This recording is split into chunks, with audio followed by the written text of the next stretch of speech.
말씀을 읽겠습니다. 말씀 몇 구절 읽고 나누시겠습니다. 민수기 28장 1절에서 8절 말씀입니다. 민수기 28장 1절에서 8절 말씀입니다.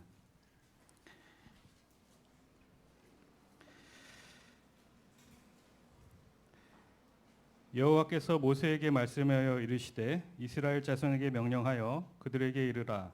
내 헌물 내 음식인 화제물 내 향기로운 것은 너희가 그 정한 시기에 삼가 내게 바칠지니라. 또 그들에게 이르라. 너희가 여호와께 드릴 화제는 이러하니 1년 되고 흠없는 순양을 매일 2마리씩 상번제로 드리되 어린 양 1마리는 아침에 드리고 어린 양 1마리는 해질 때에 드릴 것이요.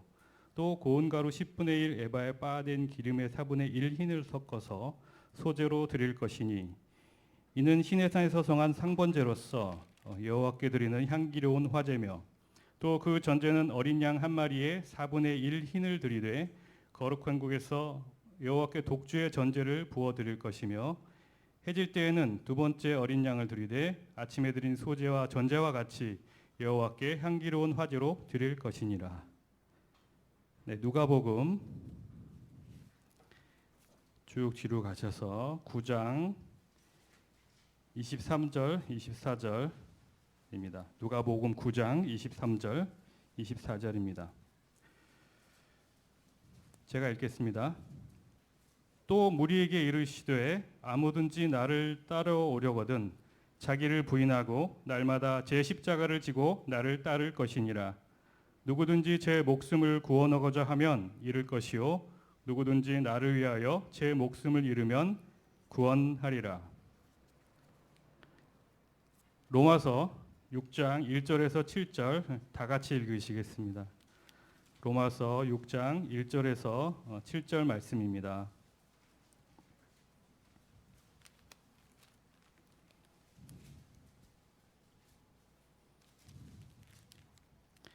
같이 읽겠습니다. 시작. 그런즉 우리가 무슨 말을 하리요? 은혜를 더하게 하려고 죄에 거하겠느냐? 그럴 수 없느니라. 죄에 대하여 죽은 우리가 어찌 그 가운데 더 살리요? 무릇 그리스도와 예수와 합하여 세를 받은 우리는 그의 죽으심과 합하여 세를 받은 줄을 알지 못하느냐? 그러므로 우리가 그의 죽으심과 합하여 세를 받음으로 그와 함께 장세되었나니 이는 아버지의 영광으로 말미암아 그리스도를 죽은 자 가운데서 살리심과 같이 우리로 또한 새 생명 가운데서 행하게 하려 함이라.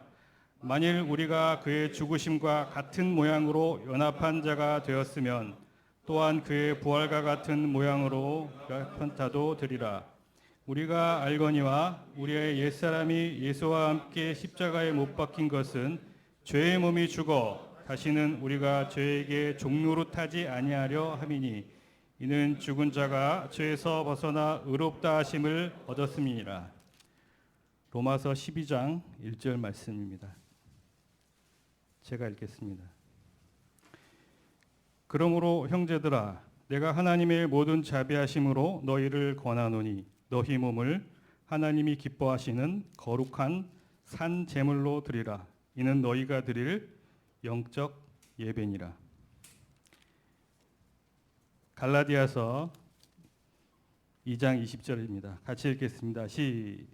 갈라디아서 2장 20절입니다. 같이 읽으시겠습니다. 시작. 내가 그리스도와 함께 십자가에 못 박혔나니 그런즉 이제는 내가 사는 것이 아니요 오직 내 안에 그리스도께서 사시는 것이라.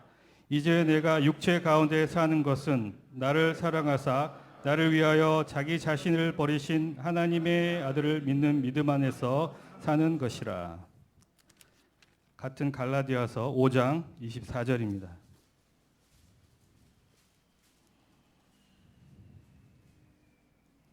제가 읽겠습니다. 그리스도 예수의 사람들은 육체와 함께 그 정욕과 탐심을 십자가에 못 박았느니라. 갈라디아서 6장 14절입니다. 같이 읽으시겠습니다. 갈라디아서 6장 14절 시작. 그러나 내게는 우리 주 예수 그리스도의 십자가 외에 결코 자랑할 것이 없으니 그리스도로 말미암아 세상이 나를 대하여 십자가에 못 박히고 내가 또한 세상을 대하여 그러하니라. 골로새서 2장 12절입니다. 골로새서 2장 12절입니다. 제가 읽겠습니다. 너희가 세례로 그리스도와 함께 장사되고 또 죽은 자들 가운데서 그를 일으키신 하나님의 역사를 믿음으로 말미암아 그 안에서 함께 일으키심을 받았느니라. 마지막 구절입니다. 골로새서 3장 1절에서 5절 말씀. 골로새서 3장 1절에서 5절 말씀 함께 읽으시겠습니다. 시작. 그러므로 너희가 그리스도와 함께 다시 살리심을 받았으면 위의 것을 찾으라. 거기는 그리스도께서 하나님 우편에 앉아 계시느니라. 위의 것을 생각하고 땅의 것을 생각하지 말라. 이는 너희가 죽었고 너희 생명이 그리스도와 함께 하나님 안에 감추어졌음이라. 우리 생명이신 그리스도께서 나타나실 그때 너희도 그와 함께 영광 중에 나타나리라. 그러므로 땅에 있는 지체를 죽이라. 곧 음란과 부정과 사욕과 약한 정욕과 탐심이니 탐심은 우상 숭배니라.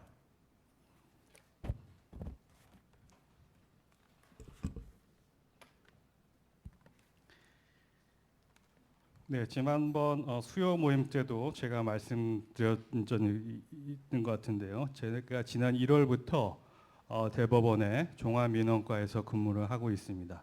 대법원은 지방법원, 고등법원 재판을 다 하고 거기 불복해서 마지막까지 오신 분들이 재판을 받습니다.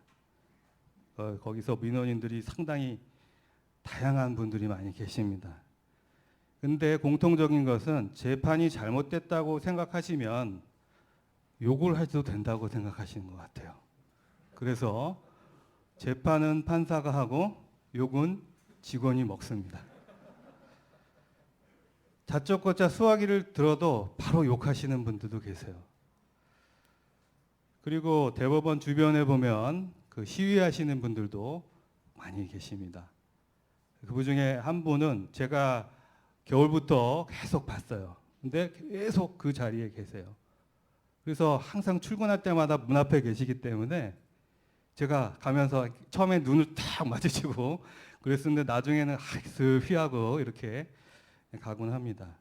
그래서 저분이 도대체 왜 그러시는가 한번 사건을 봤어요. 근데 2년 전에 다 끝난 사건이었습니다. 그럼에도 불구하고 피켓을 들고 잘못됐다. 그 기업체 사장 구속해라. 그렇게 외치고 계시는 거예요. 그래서 면담을 해서 더 이상 할 게 없으니까 돌아가셔야 되는 거 아닌가. 그리고 이제 면담을 하려고 그랬더니 그 민원 전문 상담관이신 사무관님께서 그럴 필요 없습니다. 그렇게 하면 더 멈추지 않는다. 그리고 명언을 남기셨죠. 그분들을 비하하려고 하는 것은 아닙니다. 죽어야 끝납니다. 그 하늘이 무너져도 정의를 세우란 말이 있죠. 그래서 정의를 세우시는 분들이 법원에 오셔서 다투고 계십니다. 10여 년 전에 제가 가정법원 가사조사관으로 일했다고 또 말씀을 드렸죠. 한 젊은 부부가 있었습니다. 아이가 사내 아이가 초등학교 2학년 한 9살 정도 되는 아이인데 엄마가 집을 나갔어요.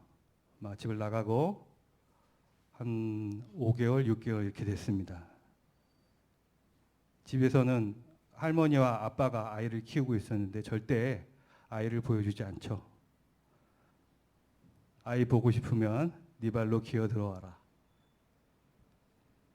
아이가 엄마를 빨리 만나야 됐습니다. 그래서 양육환경 조사를 하겠다 하고 아이를 아이 엄마와 함께 아빠의 집을 찾아갔습니다. 6개월 만에 아이가 엄마를 봤어요. 근데 아이가 철이 들었어요. 컸어요. 아빠하고 할머니 눈치를 보면서 씩씩하게 인사를 하는 거예요. 엄마, 안녕하세요. 다 인사하는 거예요. 울질 않아요. 그리고 방에 들어가서 아빠가 사준 장난감, 아빠가 이것도 사줬어요. 아빠가 이것도 사줬는데요. 되게 재밌어요. 그렇게 방에서 1시간 동안 면접 교섭이라고 하죠. 이걸 했습니다. 하고 이제 헤어질 때가 됐어요. 아이가 현관앞까지 나왔습니다. 그리고 아이가 인사를 했어요. 너무나 씩씩하게. 엄마, 안녕히 가세요.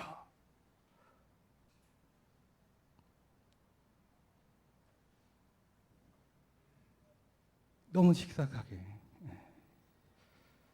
지금 10여 년이 지났지만 그 현관에서 외치는 그 아이의 외치는 소리가 아직도 제 마음에 남아 있습니다.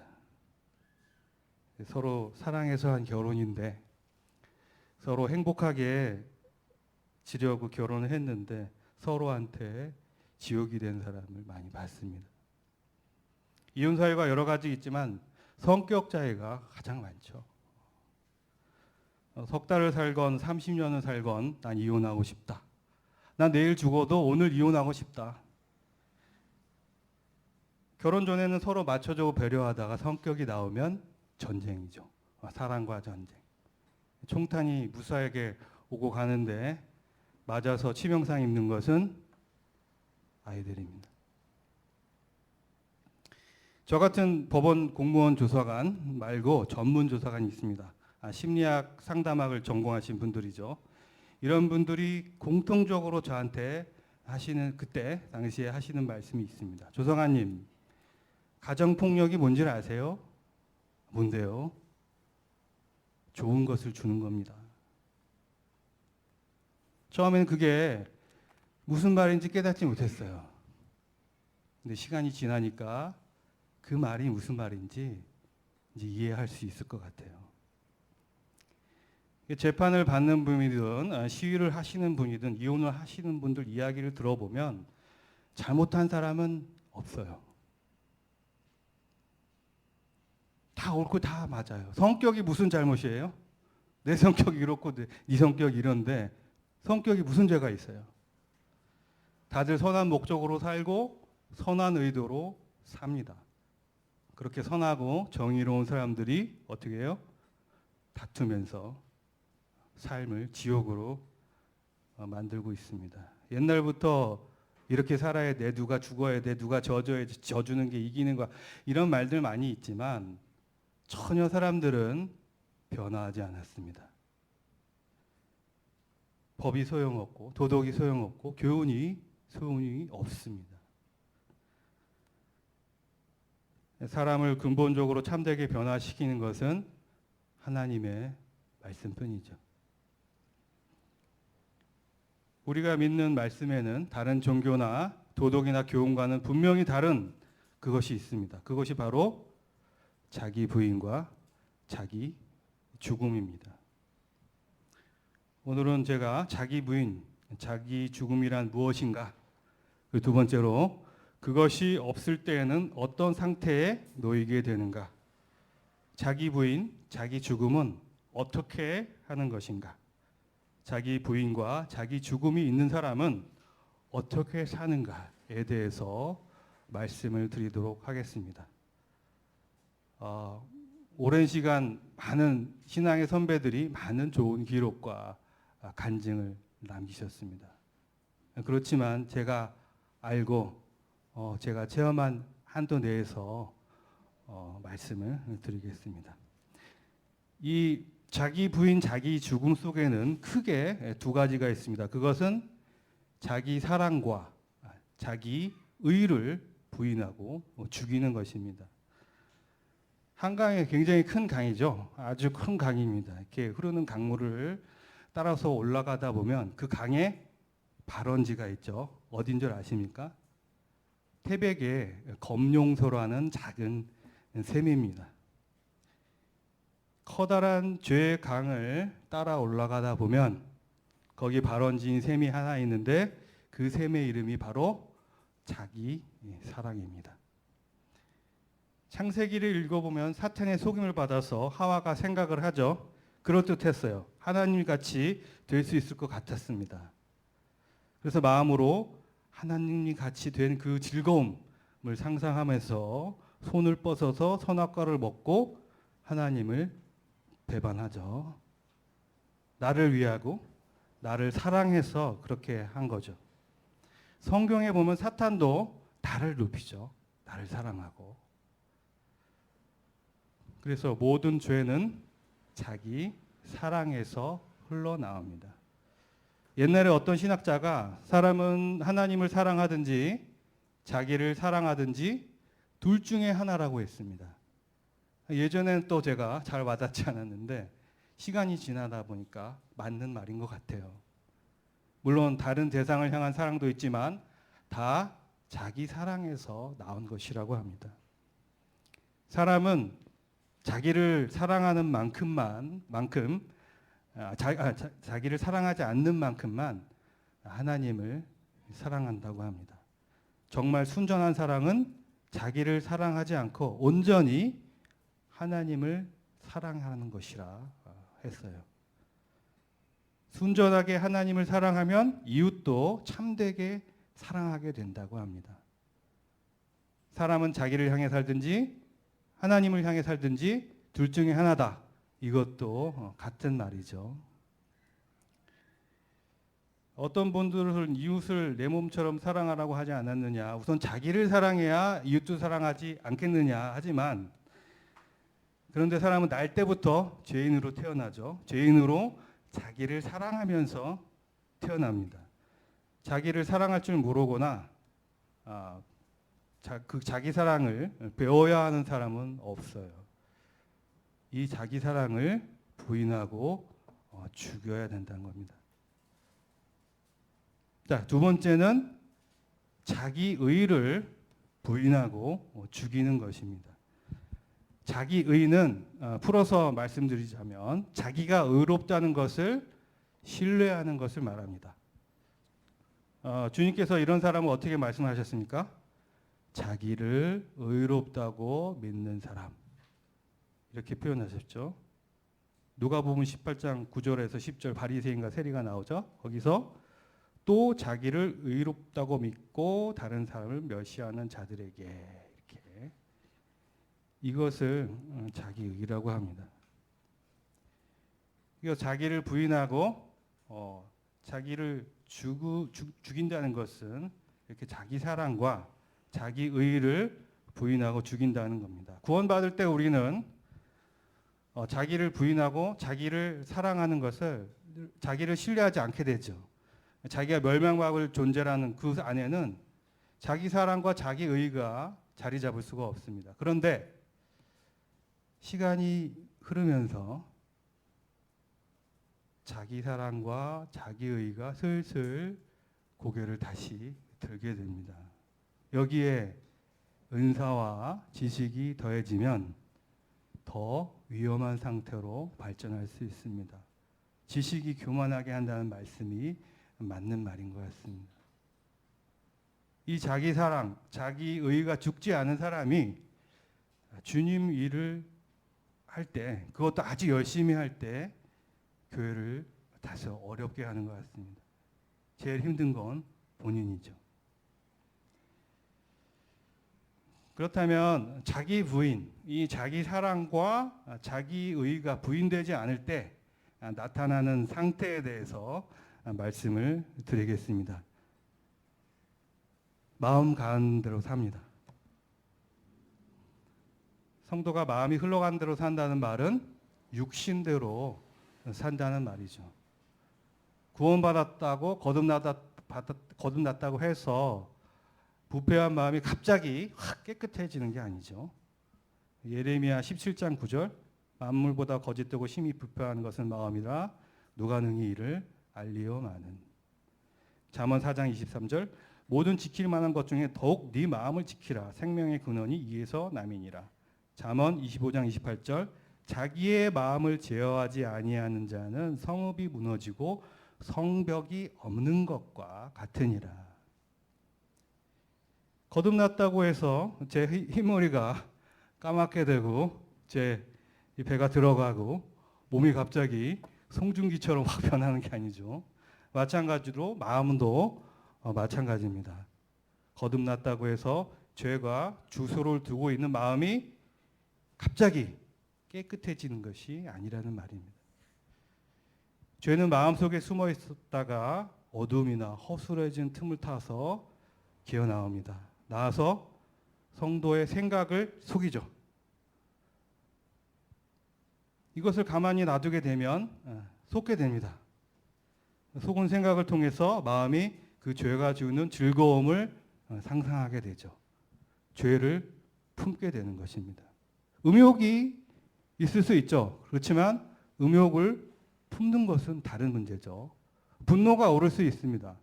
시기가 오를 수 있습니다. 그렇지만 그것을 마음에 품는 건 또 다른 문제죠. 왜 그렇게 품을까요? 즐겁기 때문이죠. 음욕 즐겁죠. 성욕 즐겁습니다. 분노와 비난은 어떻습니까? 여러분 부부의 세계라고 시청률 엄청 높은 혹시 보신 분 계시나요? 그 부부의 세계 보면 가정이 산산조각 나는 얘기예요. 너무 힘들고 어려운 얘기죠. 그렇지만 그 사람들을 많이 봅니다. 왜 그럴까요? 분노하는 게 즐거워서 그렇습니다. 증오하는 게 즐거워서 그래요.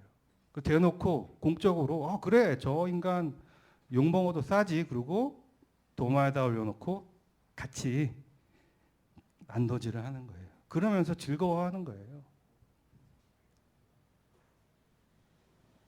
아무튼 죄의 속임을 그대로 경계 없이 놔두고 마음을 부패의 욕심에 따라서 죄가 불러올 즐거움을 상상하게 되고 그것을 품게 되는데 거기에 만족하지 않으면 몸을 죄에 행하도록 의지를 통해서 죄를 행하도록 죄가 나오는 겁니다.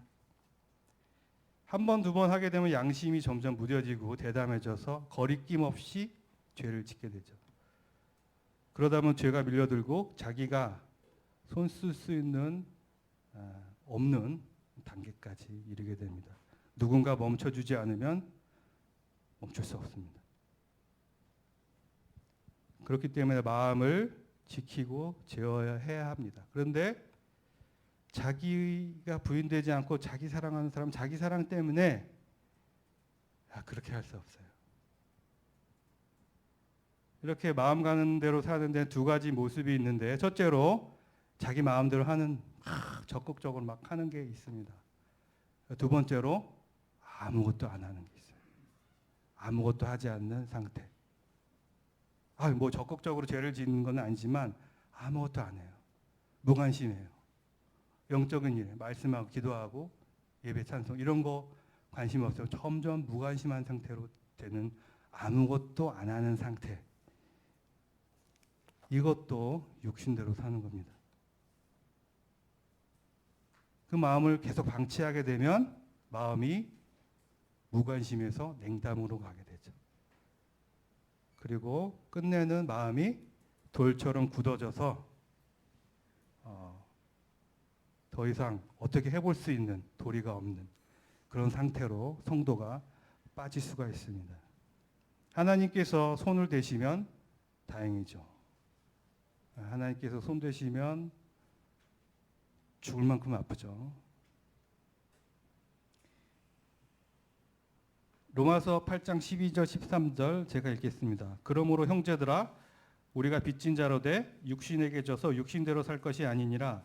너희가 육신대로 살면 반드시 죽을 것이로되 영으로서 몸의 행실을 죽이면 살리니. 성도가 육신대로 살면 반드시 죽을 것이라고 말씀하고 계십니다. 이게 영적인 죽음이다, 육적인 죽음이다 말이 많지만 간단하죠. 하나님과 분리되는 겁니다. 이게 마음 가는 대로 물결 따라 헤엄치든지 아니면 가만히 있든지 죄의 강물을 따라서 쭉 흘러나가는 겁니다. 강물을 딱 거스리라고 했을 때 강물에 어마어마한 힘을 느끼게 되는 것이죠. 말씀은 결코 성도에게 가만히 있으라고 말하지 않습니다. 죄야 싸워라, 마음을 지켜라, 죄를 죽여라 라고 이야기하고 있습니다.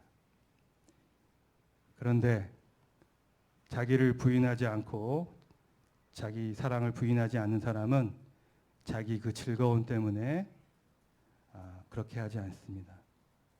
뭐가 그렇게 재밌는지 새벽 3시, 4시까지 잠을 안 자고 뭘 그렇게 열심히 하시는지 몰라요. 그렇게 자기 욕망에는 관대하고 그렇게 열심히 살면서 주위의 일은 적당히 해야 된다고 생각합니다. 중용을 지켜야 된다. 적당히. 두 번째로 자기 부인, 자기 사랑이 없는 상태, 불만, 만족함이 없어요. 한마디로 없는 것을 찾는 겁니다. 최초의 사람도 없는 것을 소망하면서 죄를 지었죠. 에덴 동산에 그 좋은 걸 다 놔두고 없는 것을 마치 있는 것처럼 가능한 것처럼 속이는 사탄의 말을 들었습니다. 그래서 죄로 물든 본성은 있지도 않고 가능하지도 않은 없는 것을 전심을 다해서 소망을 하게 됩니다. 그래서 사람들은 하나님을 떠나게 되죠. 그래서 하나님께 감사드리고 하나님을 즐거워하도록 하기 위해서 창조하신 피조물, 세상을 갈구하게 되었습니다. 그러니까 없는 것을 있는 것처럼 쫓다 보니까 가질 수도 없고 채워질 수도 없고 뭐 만족이 없죠. 어쩌다 가졌으면 이게 가진 건지 또 없도 또 사라지죠. 우리 남편은 이것도 없고 저것도 없고 우리 아내는 이것도 없고 저것도 없고 우리 애들은 이것도 없고 저것도 없고 내 직장은 이것도 없고 저것도 없고 우리 부모는 이것도 없고 저것도 없고 내 인생에 이것도 없고 저것도 없고 끊임없이 달라. 성경에 달라 다오다오 하는 곤충이 이게 뭐 벌레죠? 거머리가 나옵니다. 잠언 30장 15절 거머리에게 두 딸이 있어 다오다오 하느니라 족한 줄을 알지 못하여 족하다 하지 아니하는 것 서너시 있나니 곧 수올과 아이배지 못하는 태와 물로 채울 수 없는 땅과 족하다 하지 아니하는 불이니라.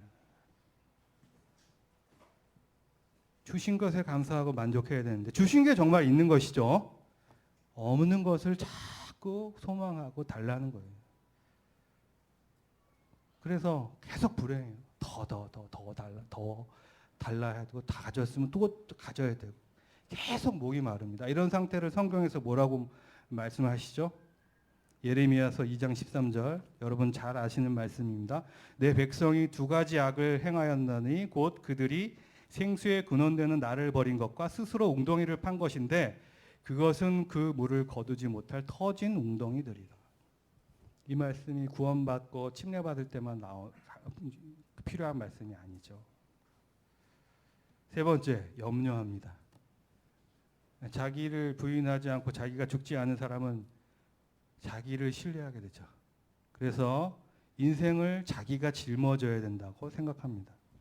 인생을 자기가 계획하고 만들어 나간다고 생각해요. 책임감이 남다르죠. 그러면서 동시에 자기를 또 믿지도 않아요. 그래서 걱정과 염려가 끊이지 않습니다. 잘못해서 실패하면 어떻게 할까? 병에 걸리면 어떻게 하나? 사고 나면 어떻게 하나? 아직 일어나지도 않은 일을 미리 걱정하죠. 그래서 쉼이 없습니다. 네 번째, 제일 무서운 단계죠. 자기 의를 주장합니다. 성도가 성장할수록 또 선과 악, 옳고 그름을 분별할 수 있어야 되죠. 그리고 분별해야 하고 분별하는 것이 맞습니다. 구원받은 지 한참 됐는데 젖만 빨고 있으면 그 정상이 아니죠. 히브리서 5장 13절에서 14절 제가 읽어드리겠습니다. 젖을 먹는 자마다 어린아이니 의의 말씀을 경험하지 못한 자요 단단한 음식은 장성한 자의 것이니 그들은 지각을 사용함으로 연단을 받아 선악을 분별하는 자들이니라. 선악 분별해야 됩니다. 그런데 내가 선악 분별한 것을 형제들 앞에 주장을 하게 되고 또 그것을 가지고 다른 형제를 판단하게 되면 그것은 주님께서 주신 것이 아닙니다. 아, 저 형제는 왜 저래? 아우, 저 자매는 이렇게 저렇게 그래가지고 아우, 같이 있기가 싫어. 는 말 속에는 형제를 존중하지 않고 못마땅하게 생각하고 미워하고 심할 경우 형제의 존재를 무가치하게 생각하는 생각이 숨어 있습니다. 주님은 형제에 대해 라가라를 하는 자, 꼭 형제에 대해서 무가치하다고 하는 자는 지옥불에 들어가게 된다고 하셨습니다. 왜냐하면 사람은 하나님의 형상대로 만들어졌기 때문입니다. 하나님께서 생명을 주시고 섭리하시는 사람에 대해서, 그리고 주님이 피 흘려 대신 죽으신 형제에 대해서 못마땅하고 존재 가치가 없다고 얘기하는 것은 하나님을 못마땅해 하고 주님의 피를 쓸모없다고 여기는 것과 같습니다. 또 자기 의의가 죽지 않은 사람은 주의 일을 독점하려고 합니다. 무슨 야망이 있어서 그렇게 하는 게 아닙니다. 꼭 내가 해야 하고 나 아니면 안 되고 다른 형제가 하면 안 되고 마치 교회의 운명이 자신에게 달린 것처럼 그렇게 생각을 합니다. 받은 은사가 명확하고 더 커 보이면 그렇게 할 수가 있죠. 꼭 이렇게 저렇게 해야 되고 나 아니면 안 되고 내가 교회나 모임에서 중요한 사람처럼 생각을 합니다. 그래서 모든 모임에 빠짐없이 참석하죠. 왜? 나 없으면 안 되기 때문에. 물론 열심히 출석하시는 분은 다 그렇다는 게 제가 그랬다는 얘기입니다. 그러다 보면 나와 분별이 다르거나 의견이 다른 형제들을 주의 일을 막는 사람으로 판단할 수 있습니다. 정죄할 수도 있고요. 부지치기도 합니다. 형제들도 힘들고 자기 자신도 가장 힘들죠. 다섯 번째, 비난을 참지 못합니다.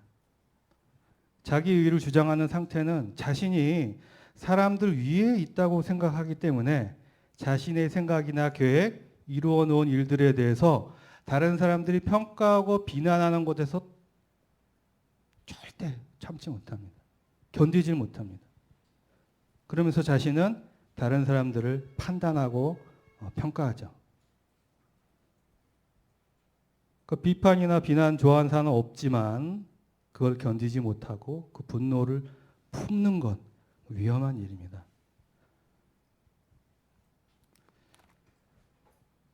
이런 사람은 다른 사람의 권면과 충고를 받지도 않죠. 자신은 권면과 충고를 해줄 위치에 있는데 누가 다른 사람이 나한테 권면과 충고를 합니까? 불쾌해하죠. 또 다 알고 나 다 배웠다고 생각하기 때문에 한 수 가르쳐줘야 된다고 생각하기 때문에 배우려 하지도 않습니다.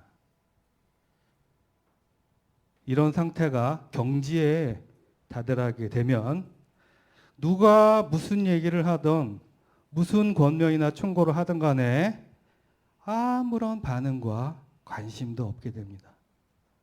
다른 사람의 의견이나 생각은 무가치하다고 생각하기 때문이죠. 이런 상태도 밖에서 멈춰줘야 멈출 수 있습니다. 여섯 번째, 권위에 순종하지 않습니다. 권위에 순종하지 않습니다. 사람이 아니라 난 옳은 것을 따른다. 이렇게 이야기합니다.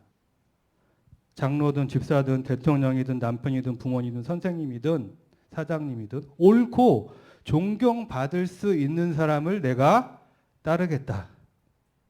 옳지 않다고 판단되면 그 누구의 말도 듣지 않죠. 들어도 마음으로 순순히 따르는 것이 아니라 억지로 마지못해 따르죠. 억지로 따르면서 도대체 왜 그러신데? 불평하고 비난하고 때론 그 사람을 조롱하기도 하죠. 만일 올바르고 존경받을 남편에게만 순종하겠다고 한다면 순종받을 남편은 남의 집 남편밖에 없겠죠. 7번째, 마음에 힘이 없습니다. 마음에 힘이 없어요. 이런 상태인데 마음에 힘이 있겠습니까?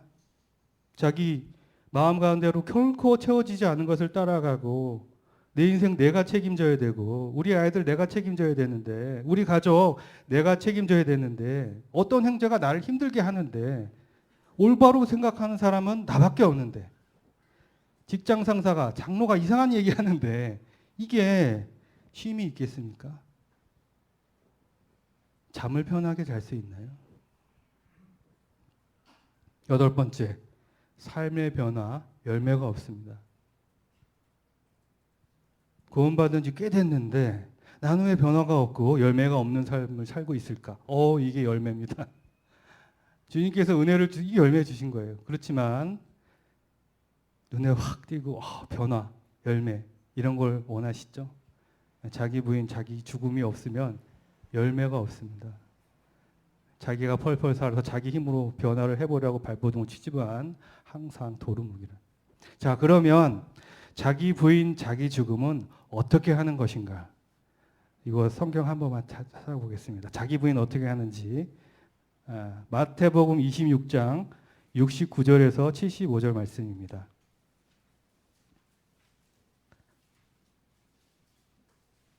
마태복음 26장 69절에서 75절.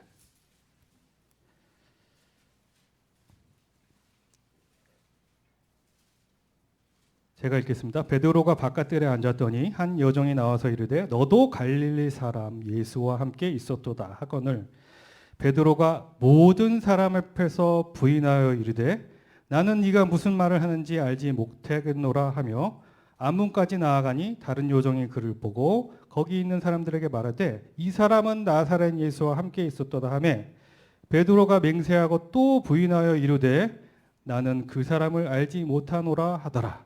조금 후에 곁에 섰던 사람들이 나와 베드로에게 이르되 너도 진실로 그 당이라 내 말소리가 너를 표명한다 하거늘 그가 저주하며 맹세하여 이르되 나는 그 사람을 알지 못하노라 하니 곧 닭이 울더라. 여기까지 읽겠습니다. 베드로는 자기 목숨 보호하려고 자기를 부인하지 못했습니다. 그래서 주님을 부인했습니다. 이 부인이란 베드로가 이 부인이라는 말이 주님께서 말씀하신 자기를 부인하려고 할 때 그 단어랑 같은 말입니다. 자기 부인은 그렇게 철저하게 하는 겁니다. 난 저 사람 몰라. 저주하고 맹세하면서 부인하는 거죠. 자기 죄에 대해서 나의 나쁜 욕망에 대해서 부인하는 걸 아니요. 나의 전부에 대해서 부인하는 겁니다. 주님 말씀에 목숨도 고하지 말라고 하셨는데 내가 목숨 빼고 나 뭐가 있나요? 두 번째, 자기를 죽이는 방법 말씀드리겠습니다. 지난 수요 모임 때 제가 말씀드렸죠. 구역제사의 안수에 대해서 죄를 동물에게 옮긴다, 제물에게 옮긴다. 그 의미 위에 자기가 동물에게 옮겨가는 거예요. 죄를 옮긴다고 해도 그때 예전에 이명님께서 말씀하신 것이 죄인에게서 죄가 옮겨나고 나면 내가 죄인에게 뭐가 남죠? 아무것도 남지 않습니다. 안수는 재물과 나를 동일시해서 내가 죽는 겁니다.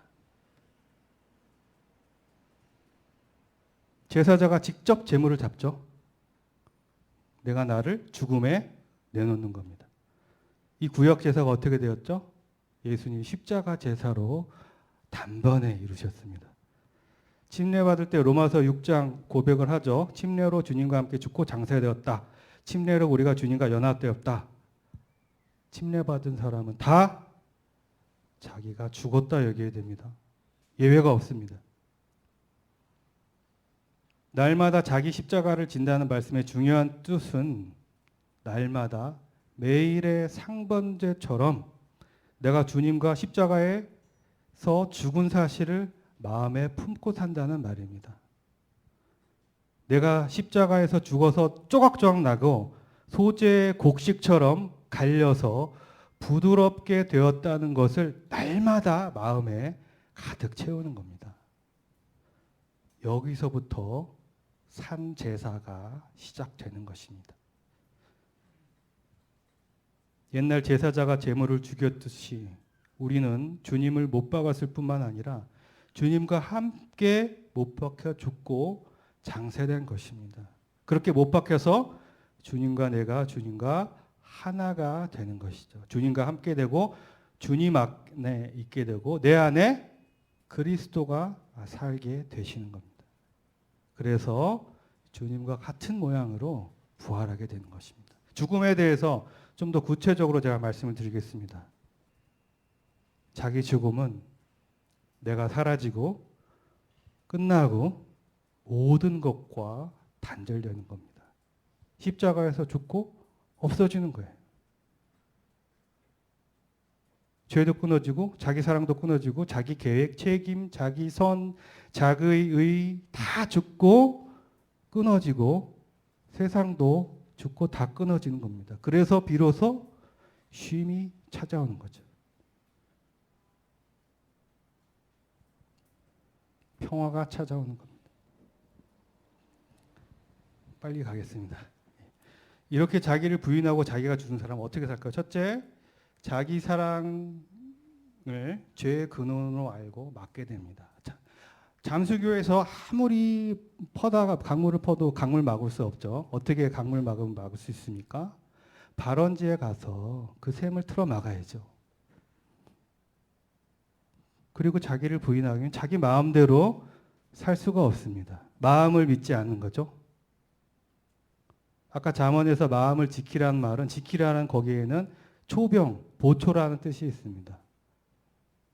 죄가 생각을 탁 건드리면서 들어올 때 마음 앞을 지키고 있다가 딱 막는 거죠. 그 죄가 아니지 어떻게 합니까? 알지 않습니까? 말씀이 있죠. 그리고 여러분 마음속에 음성이 있죠. 그래서 마음을 지키는 겁니다. 부주의하게 살아서 죄가 막 나를 속이게 하고 내가 마음을 마음 품고 그거를 탁 중단하는 겁니다. 지키는 것에 끝나는 게 아니라 그 죄를 주님 앞에 밀어드리는 겁니다. 그리고 날마다 십자가를 지는 것으로 죄를 죽이는 거예요. 그게 뭐냐? 날마다 마음을 주님의 십자가로 가득 채우는 겁니다. 그래서 죄를 죽이는 겁니다. 물론 성령 하나님께서 죄를 죽이시지만 우리가 행하지 않는데 어떻게 죄를 죽입니까? 그러면 내가 죽은 것으로 끝인가요? 아니죠. 내 의가 죽은 그 자리에 주님의 의가 덮여지는 겁니다. 자기 사랑이 그 죽은 자리에 주님의 사랑이 마음에 부어지는 겁니다. 내가 죽고 내 안에 그리스도가 사시는 것입니다.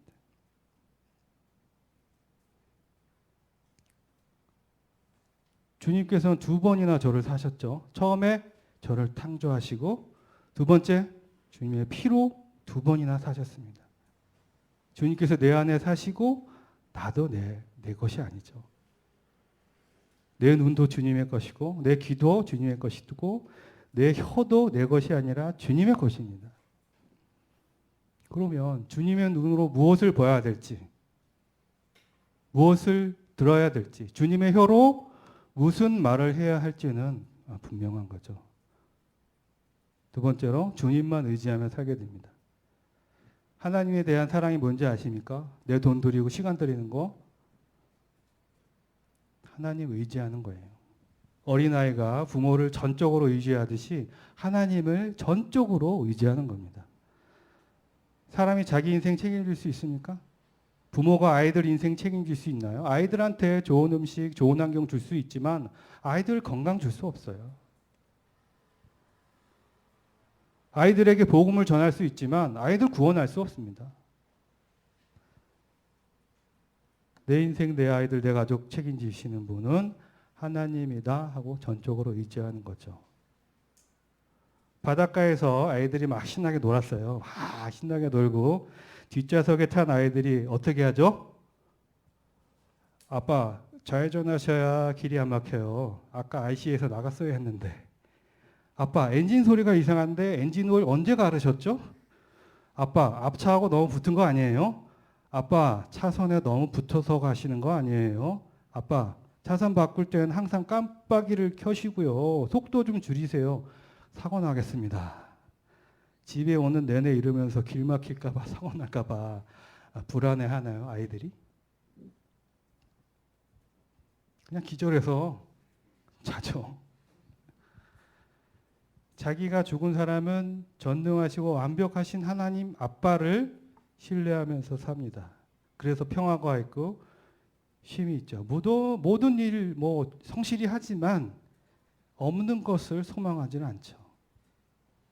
내가 어느 학교에 들어가야 되고 내가 어느 직장에 들어가야 되고 내가 명함 내밀어야 되고 뭔가를 해서 날 증명하고 그런 거 다 없어지는 겁니다. 세상을 쳐다보고 세상에 연연하지 않는 겁니다. 왜? 내가 세상에 대하여 십자가에 못 박히고 나도 세상도 나에 대해서 못 박혀 죽었기 때문입니다.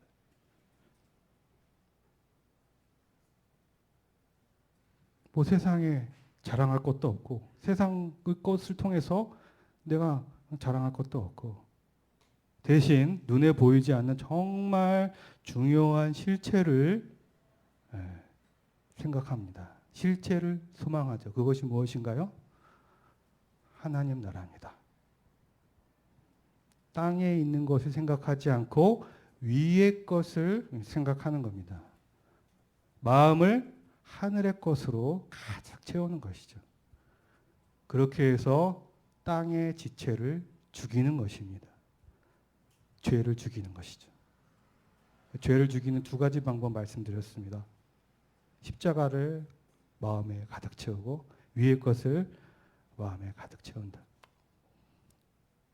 그리고 자기가 죽은 사람은 자기를 주장하지 않죠. 내가 꼭 주의 일을 해야 되고 내가 꼭 해야 되는 거 아니야. 다른 형제도 할 수 있어. 나는 그리스도가 아니야. 라고 생각하는 겁니다. 물론 선한 분별과 계획이 있지만 반드시 그렇게 되어야 한다라고 생각하지 않죠. 형제들이 반대한다면 굳이 의견을 주장하고 그러지 않죠. 주님께서 형제들을 통해서 또 말씀하신다 생각합니다. 이런 사람들은 다른 사람들의 말을 잘 듣죠. 교회가 어떻게 될까 불안해하지도 않죠. 교회는 주님의 것이고 주님이 머리시고 주님의 몸이라는 사실을 잘 알죠. 주님께서 운전대를 잡고 계시다는 사실을 너무 잘 알고 있습니다. 그리고 내가 무슨 일을 하든지 간에 난 무익한 종이다. 내가 하는 일들이 다 주님께서 온 것이다. 라는 사실을 알기 때문에 쌓아놓을 것도 없고 자랑할 것도 없죠. 그리고 자기가 죽은 사람은 다른 사람을 판단하거나 비판하지도 않죠. 오해가 있으면 풀고요. 잠깐 기분 나쁘지만 그걸 마음에 다 가져오고 다음에 또 자기도 모르게 막 반격 이런 거 없습니다. 자기가 사라지는 자리에 사람을 관용하고 불쌍하게 여기는 마음이 들어오게 되죠. N번방 사건 아시죠? N번방 박사방 사건. 그거 터지고 나서 저희 종합민원과에 민원이 한 2,000건 막 밀려 들어왔습니다. 왜냐? 그 N번방 운영자 중에 한 명이 재판을 받는데 그 판사가 옛날에 연예인 성폭행 재판할 때 너무 형량을 적게 줬다. 그래서 판사 바꿔라. 2,000건이나 들어왔어요. 결국 바뀌었죠. 박사방 운영자, N번방 운영자 조주빈이 잡혔어요. 경찰서 현관 앞에서 목에 기부스를 하고 기자들한테 얘기했죠. 무슨 말 했나요? 이상한 얘기도 했지만 제가 딱 기억나는 말이 있어요. 멈출 수 없었던 악마의 삶을 멈춰주셔서 감사합니다. 조주빈 같은 사람은 세상에 드러나는 사람들이 계속 손가락질하고 욕하는 게 난 당연하다고 생각해요. 어디를 잘라라, 지옥으로 가라, 유료 회원들 다 공개하고 깜방에 쳐넣어라. 범죄자들을 다 욕먹고 멸시당하는 게 당연하다고 생각합니다. 믿는 우리는 어떻게 해야 됩니까? 내가 조주빈 같지 않아서 내가 더 의로워지거나 의로운 것이 증명되는 것이 아니죠. 내가 나의 가족이 조주빈 같은 사람이 아니라서 감사하다면 그 감사 다시 한번 생각해 봐야 됩니다. 죄는 미워하되 사람은 미워하지 말라는 말이 있죠. 전 그 말이 왜 무슨 말인지 몰랐어요. 근데 죄는 미워하는데 그 사람을 미워하지 않는 그 사람이 있더라고요. 평생 그렇게 그런 사람이 있더라고요. 저 자신입니다. C.S. 루이스도 그렇게 얘기했죠. 내 죄에 대해서는 분노하고 안타까워하지만 자신에 대해서는 죄를 떠나고 회복되고 치유되기를 바라는 마음이 있잖아요. 다른 사람에 대해서는 다르게 돼야 되나요? 요한일서 2장이죠. 제가 읽겠습니다. 그는 우리 죄를 위한 화목 제물이니 우리만 위할 뿐 아니요 온 세상의 죄를 위하심이라. 이 온 세상의 죄 속에 조주빈의 죄는 들어있지 않나요? 조주빈의 죄는 너무 커서 구원받을 가망이 없습니까? 그렇지 않죠. 모든 사람의 죄를 위해서 주님께서 죽으셨습니다. 이 자리에 앉아 계신 분들도 한 분도 빠짐없이 다 모두를 위해서 주님께서 죽으셨어요. 그 사실을 믿는 사람이 구원을 얻는 것이죠. 우리가 사람을 용서하고 관용하고 너나 할 것 없이 불쌍히 여겨야 하는 이유가 여기에 있습니다. 예전에 어떤 목사님이 더 설교한 게 생각나는데 성도들이 어맹란시 수준까지 가야 된다. 그런 말을 했어요. 어맹란시가 누구 아내죠? 신성희 씨 아내죠? 신성희 씨가 얼마나 잘생겼습니까? 수없이 바람을 폈죠. 어맹란시 마음이 썩어 문드러졌겠죠. 그런데 어맹란시가 방송에 나와서 이런 인터뷰를 했다는 거예요. 야, 그 사람, 그 신성희 그 바람 피고 다니는 거 나한테 들กิ๊봐봐. 막 사람이 그냥 내 눈치 보고 그래서 내가 그랬어. 아, 좀 당당하게 살아. 예? 저는 성도가 거기까지 가야 된다는 거예요. 저는 그게 무슨 말인지 몰랐어요. 그래서 다시 한번 유튜브를 봤는데 진짜 엄앵란 씨가 그렇게 얘기하더라고요. 어느 날 차를 타고 가다가 신성희 씨가 어떤 젊은 여자랑 초밥집에 들어간 거 봤다. 예전 같으면 가서 그냥 차로 들이받았는데 지금은 여보 가서 초밥 하나 사와 그렇게 얘기한다는 거예요. 사실 그 사람들이 정상적인 부분은 아니었죠. 10년 살다가 그 유명한 졸혼 거기서 나왔죠. 40년 동안 별거 했다가 살았어요. 그런데 신성희 씨가 감방에 갔을 때 엄앵란 씨가 와서 또 면회해주고 사식 넣어주고 보살핀 거예요. 엄앵란 씨가 유방에 걸려서 병원에 있을 때 신성희 씨가 또 와가지고 간호해 주는 거예요. 나중에 신성희 씨가 폐암을 오늘 내일 할 때 엄앵란 씨가 와서 야 사람이 초라하게 죽으면 안 돼. 병원비, 장례식장비 다 자기가 부담했답니다. 그리고 장례식장에서 얼마나 울었는지 몰라요. 오리를 가자면 십리를 가라. 왼뺨을 맞으면 오른뺨을 대주라. 끄고자 하는 자에게 주어라. 원수를 사랑하고 너희를 박해하는 자를 위해서 기도해라. 왜 그렇게 해야 되는 겁니까? 이같이 한즉 하늘에 계신 너희 아버지의 아들이 되리니 이는 하나님이 그 해를 악인과 선인에게 비추시며 비를 의로운 자와 불의한 자에게 내려주심이라. 그래서 하늘에 계신 너희 아버지의 온전하심과 같이 너희도 온전하라. 하나님 아빠는 악인에게도 해를 비추시고 비를 내려주시는 분이십니다. 그런 하나님 아빠 같은 아들이 되라는 이야기예요. 하나님 아들은 어떻게 하셨습니까? 악인을 위해서 악인을 죽기까지 사랑하셨습니다.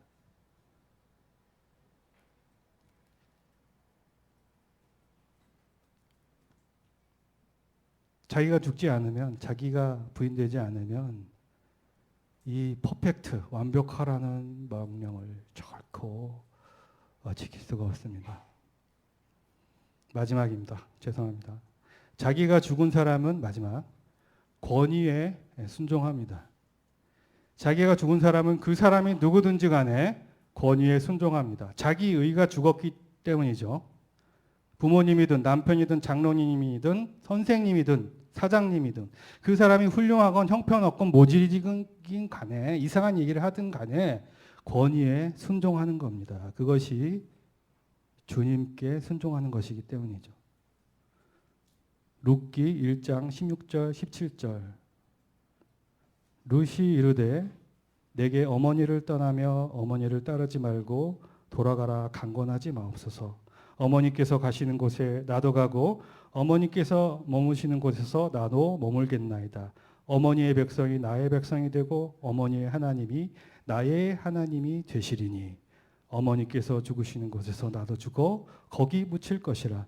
만일 내가 죽는 일 외에 어머니를 떠나면 여호와께서 내게 벌을 내리시고 더 내리시기를 원하나이다 하는지라.